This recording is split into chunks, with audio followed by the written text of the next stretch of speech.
This insert is brought to you with the compliments of Radio Cape Pulpit.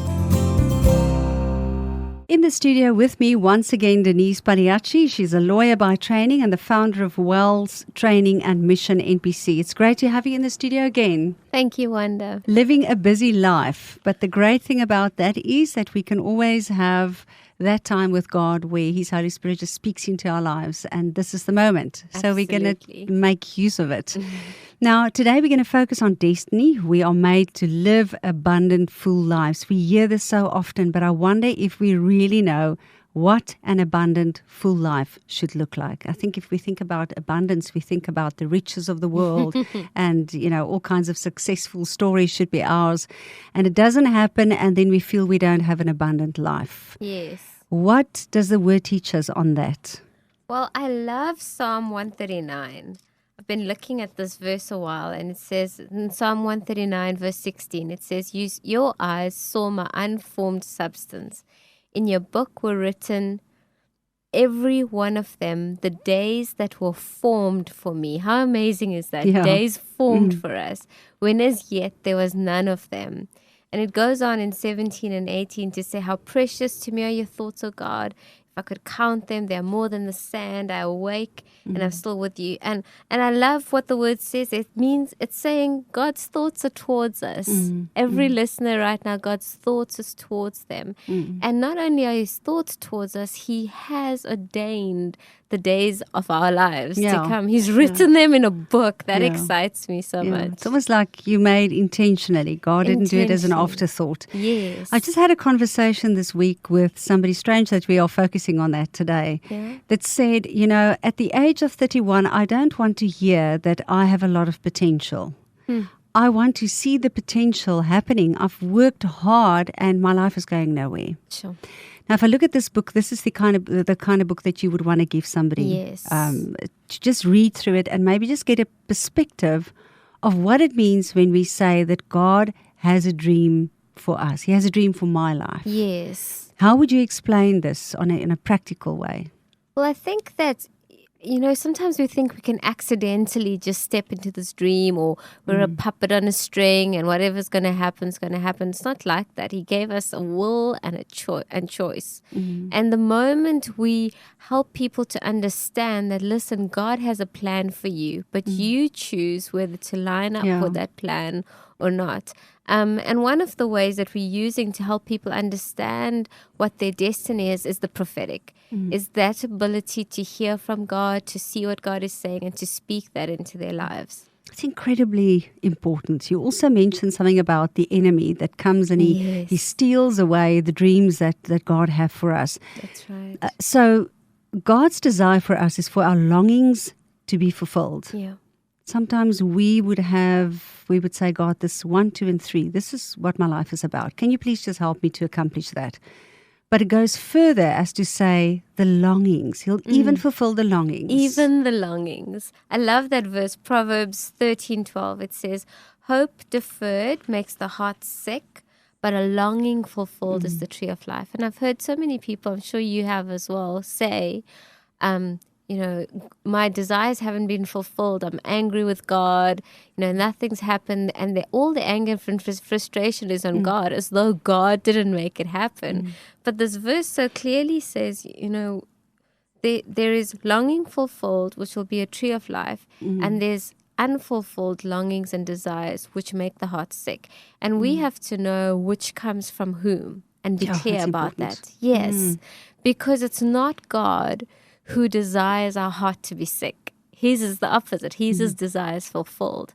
And so sometimes we give the enemy, through our agreements with lies and through our choices, we give the enemy room to squash our dreams and desires and make our hearts sick. And then we think it's God. Sure.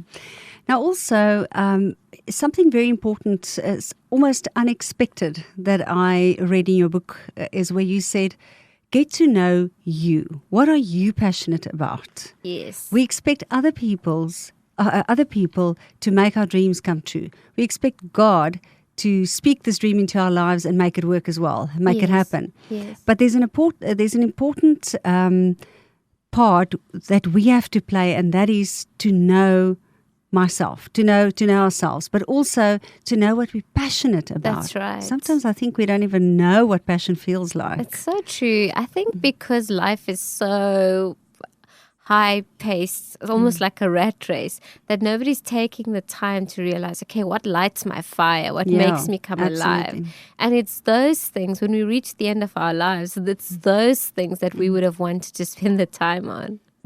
It's spend the time on is something else that we should sort of make provision for. Is that moment.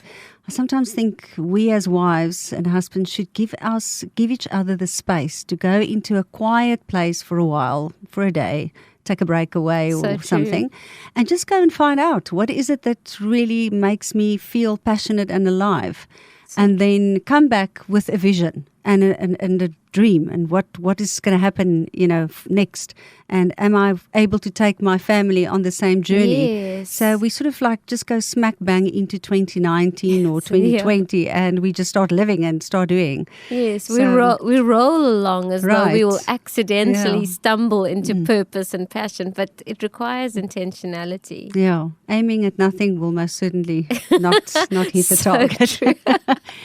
Right, so pay attention to what God is doing in your generation. That is so important. It's not about just my life. It's also where I fit in, what's happening in the generation. Yes, I think it's such a key. I once saw this picture in I call it a prophetic picture, prophetic sense.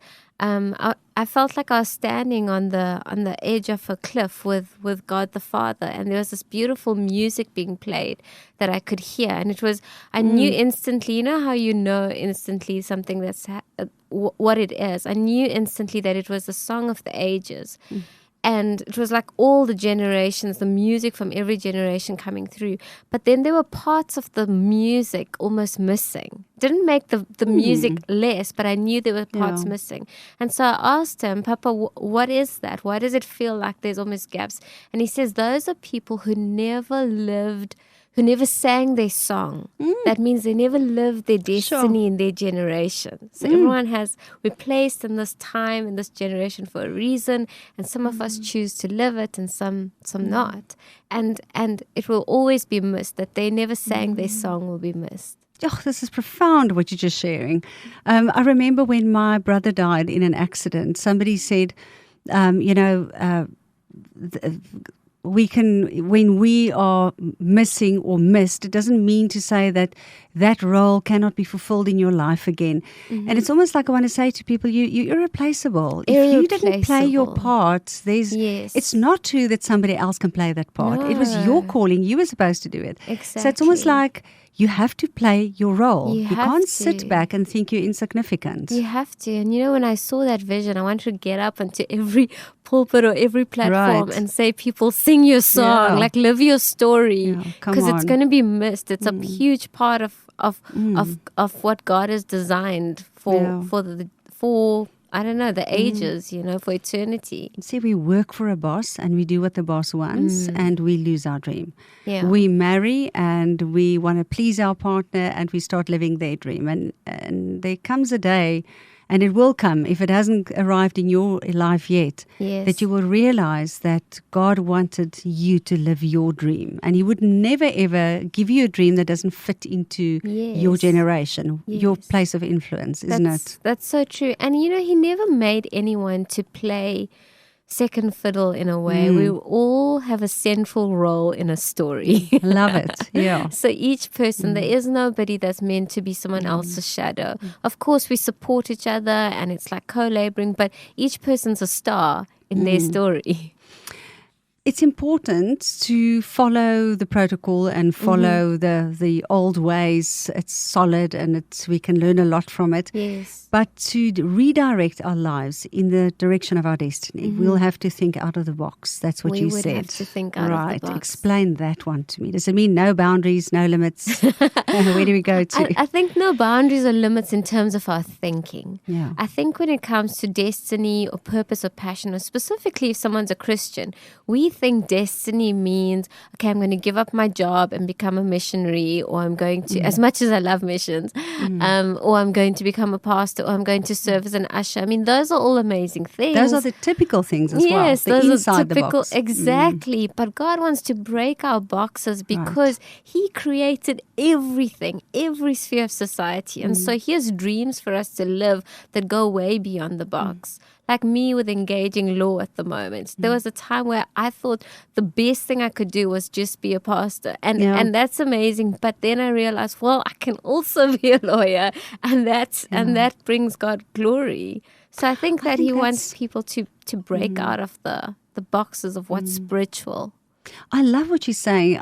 And I think that's why we're super excited to have you on the program, because it's a story of loving God, being called for the ministry, in the ministry, but also understanding that you have an influence. You've got a role to play outside of the box, the comfort zone, where you also get to do with ungodly people. Absolutely. Cases that you have to, people that you have to represent, that's not always easy. They're not necessarily believers. That's right. And it's difficult and it's rough and it's demanding, but God's there. He's there in it. And I sometimes feel more breakthrough or more fruit in that area as well, because it's so rough, it can only be God. Yeah, absolutely. You can go and be light because you can know it's dark. Yes. So at least that's so true. The obviously the great part is that we can get to a point where we really dream with God. It's almost like we're putting this plan together. Yes. And I think that's the desire, is not dreaming by ourselves, because anyone can have a dream. In fact, there are three kinds of dreams. There's the God dreams, there's our own dream, and then there's the dreams the enemy sows. He's got dreams for us too. And so it's to dream with God, to allow space, to allow the God thoughts, the God design to filter into our lives. There are specific Bible figures, and we've almost run out of time, but if you can just quickly mention them, those are the people, ordinary people, that did extraordinary things that God called them for. Yes. Okay, so there's Noah, who built an ark before the rain was ever seen. Amazing, extraordinary. Joseph, he gave dream interpretations which save a nation from famine. It brings him into leadership positions in the nation. That's an ordinary person who's come up. Daniel was just a Jewish boy, and here he is coming in because of his wisdom, becoming an administrator of a kingdom. Zacchaeus is another example I love. He has one encounter with God. He changes. He completely turns 180 degrees. He says, I'm even going to give back what I've wrongfully taken.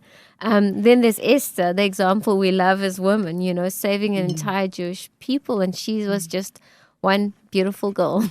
Absolutely. Influential as well. Yes. We cannot skip the next one, which is all about burnout. So we are definitely going to get to that one. But for today, it's just a great big thank you for your time, Denise. Such this a really pleasure. means a lot, I know, to many listeners. Thank you. Thank you.